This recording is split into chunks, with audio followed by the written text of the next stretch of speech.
Ladies and gentlemen, welcome back to game number 2 in this best of 7 series for Saturday Smackdown, the week 25th of October. Again, we are joined by Steve, and yes, Steve just asked me a question. He said to me just before the game started, why are ports considered to be so bad on this patch? And I think it's a pretty good question. Zuta, do you wanna start with that? Yeah. So ports. This is a port mirror, by the way, everybody. This is a port mirror, yeah. Which is why, yeah. Yeah, so the reason why ports are bad, and the reason why ports are explicitly bad, is because they are twofold. One, well, the biggest thing, the highest level thing, is their economy is just dumpster compared to other civilizations. Yeah, they lack villager shipments. That's why. They don't have villager shipments, so they, like most other civs, there's a few that are exceptions and a few that don't have very good villager shipments. A lot of civs have a 5 villager shipment in the second age and a 3 villager shipment in the first age, which gives you a total of 8 villagers. And oftentimes you'll see those cards for those civs sent within the first 3 shipments of the game, meaning that you'll have an 8 villager advantage very early in the game, which is a significant portion of your economy. Huge, massive. Portuguese do not have any of those kinds of options. No. Instead, what they get as a result is they get the ability to have a second town free center, right? Second town center in the second age, which turns out not to be as good as it sounds.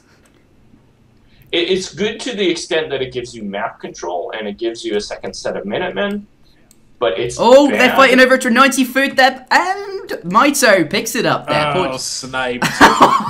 I'm not sure who was actually going for that, but they both obviously went in at the same time, and Mitoe gets it. Definitely going to help him age up a little bit faster. I'm curious to actually know what he's doing. I'm tempted. Like, they're both on 10 villages, right? Neither of them have built a house, so they're both going up on 10-10, which is very non-standard and definitely not how ports will be played competitively. But that 90 food is going to give him the edge with regards to age time. Mitoe is going to be able to be a bit more aggressive. That's a really nice pickup for him. But sorry, I've completely forgotten what we were talking about. We were talking about ports. So they get the set.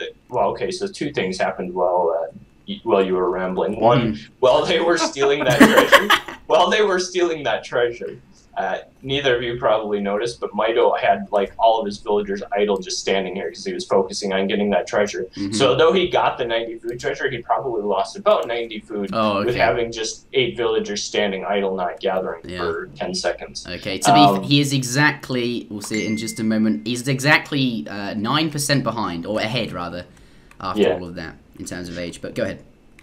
So you get the second town center with Portuguese, which is okay to the extent that it gives you additional map control, because you can garrison villas in it, you can put it by hunts and stuff like that. It gives you a second batch of Minutemen, which is really good because they're like this strong like defensive unit that can help you like hold your ground near your base.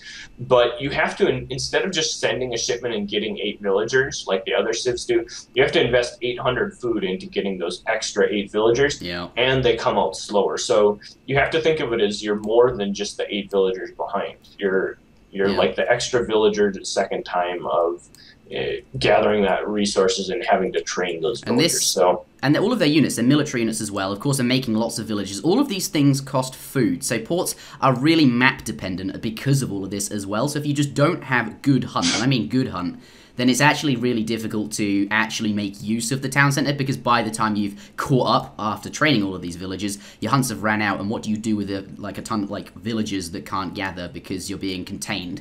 It's just an awkward one for ports. But what is going on at this point in time? They're about to hit up to the colonial age, and in 30 seconds from now we will see what their first shipments are, and I think that's going to tell us quite a deal about what they're intending to do. But here, Mitoe's forward town center. Where is he? Where do you think that's going, Zuta? I think it's going to go like way up here. Yeah. Maybe here.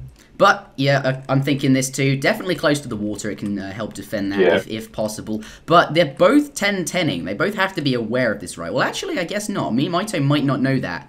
Well, he probably does now, considering he's aged up so quickly, just seconds after him. But, since they're both 10-10ing, they're both bringing forward town centers. This is definitely... Oh, wow. They were not, like, literally the same tile, This is... He's going to get the town center up, so wagoned buildings build really, really fast. Super fast.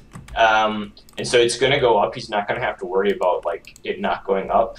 But at the same time, like I think he's overextended himself. Instead of building a barracks like Ace is building, he built a trading post. Yeah. And he doesn't have any sort of military to follow this up. He's got 700 wood on the floor. We might see his racks out of that, but it is going to be a lot, slower behind that. Batch unit's going to come out a lot slower, and ultimately that's not going to be so good when they're doing exact mirror builds. Yeah.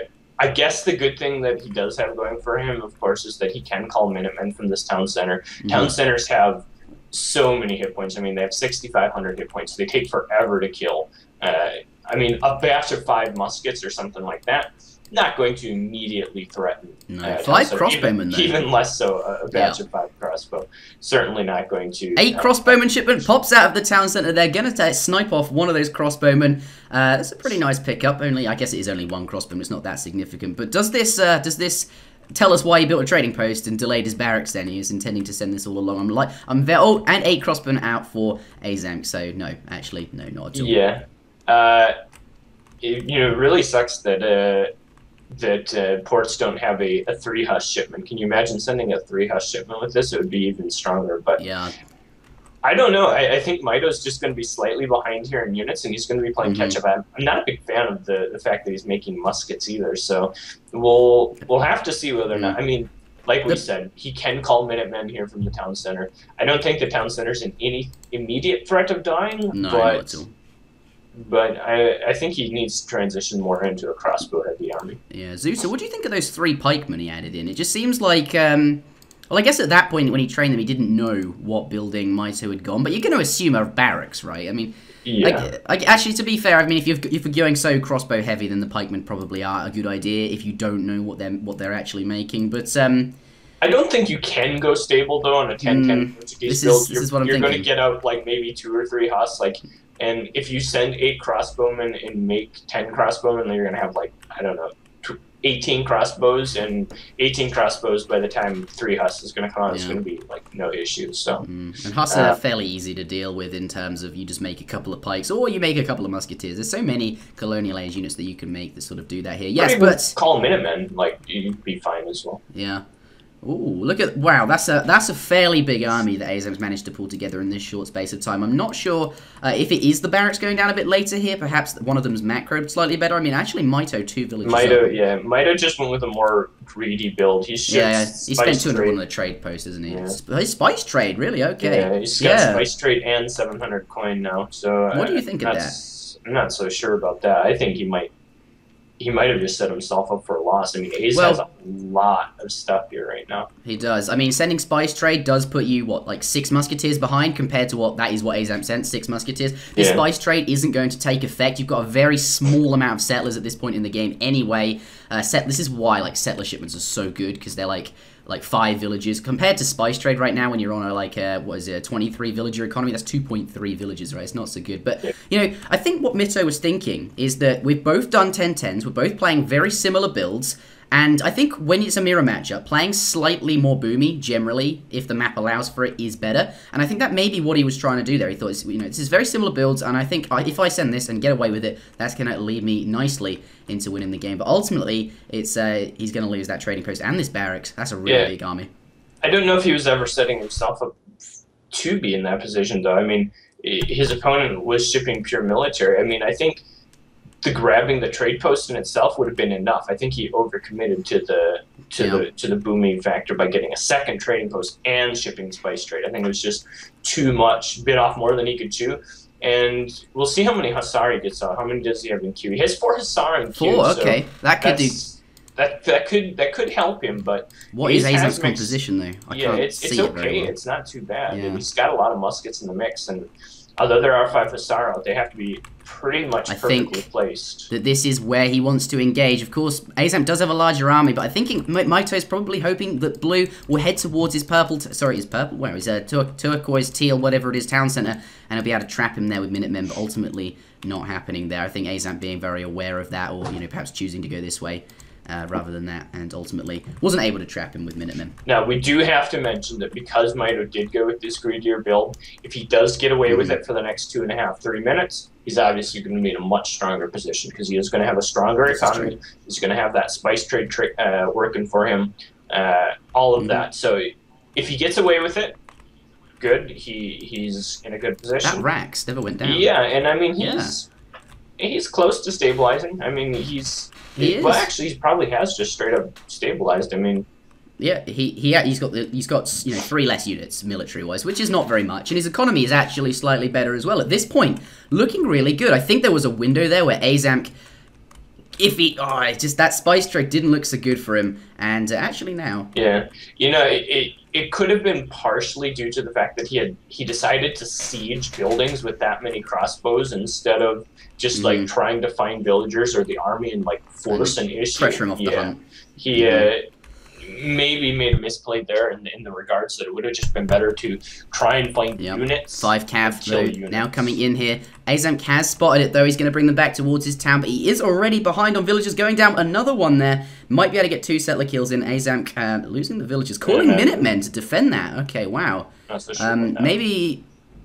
I guess the Cav can just run away here, though. Actually, having said that, Mitoe is actually fighting them. I don't know if, obviously, he is also in a giant fight on the front here, which I'm actually completely missing, so maybe that's why the cavalry weren't going off straight away. But here, this fight looking not so good for Mitoe. I mean, there are a huge amount of units there from Blue. He does call his Minutemen, that evens up a bit, but also Aizamk has Minutemen as well. I think this kind of fight here, it's all about picking off the units best you can without trying to overkill, and their armies are fairly similar in size. I do think Ace is slightly bigger. Yeah, and I think that was about a pretty even trade. Everything's still looking fairly even.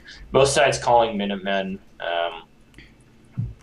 Right now, I think everything is pretty much status quo, and as long as Mitoe can keep it status quo and not lose control of the hunts that he's now forced to gather from here on the front side of his map, I think he's going to be perfectly fine. Yeah, he's just got to defend this hunt. Yeah, that hunt. Oh, okay, that hunt. Of course. Well, any hunt really. The hunt where there's like literally 20 unguarded villagers. That hunt. This is true. I think. Okay, you got me. But the game right now is all about this area of the map as well. Whoever loses this area essentially loses the game, because both players have their town center there. I think Aze is slightly more invested because he does have that Rex there, and I think Mitoe might be able to claim it. His army certainly is looking fairly convincing. Yeah, and a large part of Aze's army right now is deceptively buffered by these like 12 almost dead Minutemen. So yeah, this is true. He might just go for like a counter push still here on the side. Let me ask you guys something. Talking about the economy so much. Yep. How come neither of these guys have a dock up? Is it just not as big of an economic advantage in Age 3? I want to take this one. Go for it. Okay, in Age of Empires 3, to take water, you pretty much have to send a card called Schooners, which reduces the cost of fishing ships. Calling Minutemen there, the extra Minutemen, really, really nice. 800 resources worth of Minutemen popping out, bringing his army back in at the same time. Going to be able to hold the pressure here just in time before the town center goes down. Aizamk has a fairly big army now that the Minutemen are here, though the disadvantage is they will lose hit points very quickly, and they're not going to last forever. 800 resources that cost him, 400 coin, 400 food, and how long will he be able to, will these be here before it shifts back to Mitoe's favor? But actually holding the pressure, very nice to see. Aizamk pulling something else out of the bag yet again. That was the second time in Saturday Smackdown that we've seen like a perfect colonial militia pop from him. That is his signature move. It's a very Aizamk-esque, if I can say so. Wow, really nicely done actually. But I was talking about docks here. I don't think the fighting is that significant at the moment. We'll discuss that in a moment. But you pretty much have to send that card, right? It reduces the cost of shipments by 40%. Portuguese players usually should take water if they play standard. Both players not doing that. But the cost of a shipment in Age of Empires 3 is huge. 3 villages is so good. It's like 30% of your entire economy, like a minute into the game when it arrives. It's massive. And if you're going for a dock, if you're building docks, they cost wood, and fishing. The card is just such a big disadvantage early game that actually you're committing quite heavy if you take water. It's not as straight up. You have to take water in this game. Huge raid down south too that Steve just flared. I must admit. That's I know Mitoe all of a sudden finds himself in like a really hard to win position again. It looks so convincing. I mean, we just didn't notice Aizamk floating, 400 food and coin. He's got res to age right now. He's got res to age. Yeah, do you think that's what he'll do? I don't see why not. Okay, Wow. so let's go back to the water thing. So like Interjection mentioned, there's a card called Schooners, which basically makes your fishing ships go from costing 100 wood to 40 wood. So it's like really, really good. It makes your fishing ships really, really cheap. Otherwise, 100 wood is really expensive and is way too much of an investment. Oh, 2 caravels. He shipped them onto the lake. They're going to try and use them to take down the town center. Is that wiser? I'm not actually sure if they'll be able to take it down. The bombard damage definitely going to be quite influential, but once that special attack runs out, they got it. He will get it, but maybe at the cost. I think that was a good shipment, actually. Obviously, he can't get here right now because... Oh my god, Ace he made a huge mistake. He was aging in that TC. Yeah, look was at his he? resources. He was aging in that TC. That was a major blunder because now he's got to... He was like 80% of the way aged with a fast-aging politician. And now he's got to re-queue it in his back TC. That actually might be enough that sets him to have Mito get back in the game. Because obviously you invest, what, 2,200 resources into aging? You'd rather be making units with them or doing something productive with them. Aging is, of course, productive, but you don't see any productivity arise from it until you've finished aging and it can actually start to send shipments in the Fortress Age and, of course, make the units. And he's going to have to wait even longer. I think he's actually chosen to go up with the age up fast option, or was he already doing that the previous time? I just think he's trying to compensate. I think he was aging with the Caravel and 400, or I don't know. I'm not sure what he was aging with, but...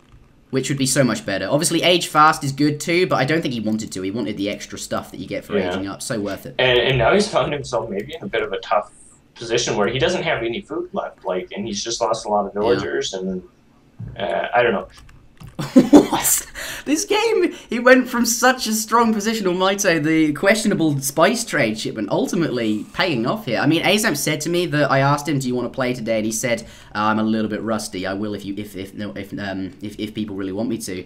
I'm a little bit concerned about that town center wagon, though it's not going to go down. I thought maybe it would walk into the musketeers, but Aizamk not that stupid. It's not going to happen there." Wow, lots of boats. 2 caravel shipment of his own. Of course, one of those was damaged. Mito's one was damaged by the town centre. So, going to take the water here. Might think about adding on, a dock at this later point in the game. Still can do that, but certainly going to claim the water. A free it comes out as well. Not too bad. I'm going to get back. I promise, Steve. I'm going to get back to water. Okay, so there's the GG. Right. Yeah.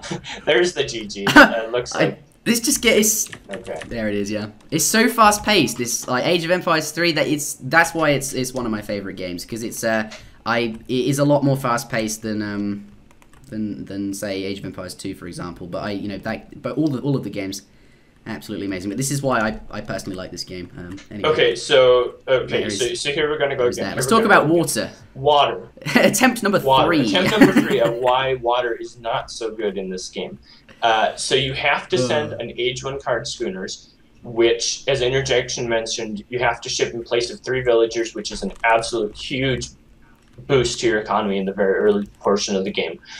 Docks still cost 200 wood even when you have that sent, which means because wood is the slowest gathering resource in the game, you have to invest a lot of resources into just making the infrastructure to be able to then utilize your card, which is already putting you at a slight disadvantage in the first stage. Once you get those fishing ships going, sure, they are pretty good. They do gather resources. They do only cost 40 wood, but you have to make quite a few of them to be able to make up for all the resources that you've lost. And as we've seen in this game, this game only lasted 16 minutes, and it was a pretty action-packed game. Lots of, points where, if you had stopped to make economy, you probably would have just lost and wouldn't have been able to keep up. And then you roll all that into the fact that the maps aren't really all that conducive to playing on water. Like this map, sure, you can build on water, but it's not like holding the water. It's not like, Great Lakes or something in Age where there's this huge all-encompassing water in the middle that you're forced to fight around. There's not really, you can just kind of walk around it and just go and stand on top of their economy. So you really have to make it quite some time, and you have to invest a lot of resources in just standing on the edge of the water and stuff. And it's not really that mandatory to play. Sometimes you just don't have to do it. Like a straight up timing push or playing aggressive and containing your opponent is just more appropriate for the map, or is just better against the civ you're up against. Water is definitely seen, not so much in 1v1. Yeah, interesting.